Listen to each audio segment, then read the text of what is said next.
बिस्मिल्लाहिर्रहमानिर्रहीम। ज़रूरी दवाइयाँ खानी हैं, अपने दिन का आगाज़ नींबू पानी के साथ करें और फिर कमाल देखें। दोस्तों, मेरे चैनल को सब्सक्राइब करें। आपकी सपोर्ट का बहुत बहुत शुक्रिया। हमारे बुज़ुर्ग अंग्रेज़ी दवाइयाँ नहीं खाते थे, वो इन चीज़ों का इस्तेमाल करके अपनी सेहत को और अपनी ज़िंदगी को खुशहाल बनाते थे।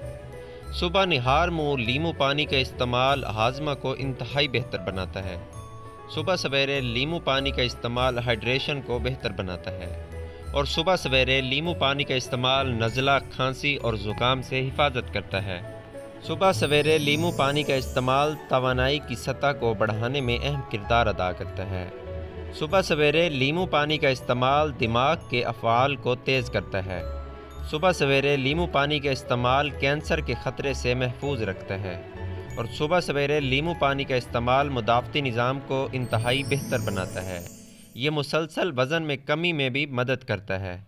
दोस्तों, अगर आपको वीडियो अच्छी लगे तो चैनल को सब्सक्राइब करें। इस वीडियो को जहाँ तक मुमकिन हो आगे शेयर करें। आपकी सपोर्ट का बहुत बहुत शुक्रिया। मिलते हैं एक नई वीडियो के साथ। अल्लाह हाफिज़।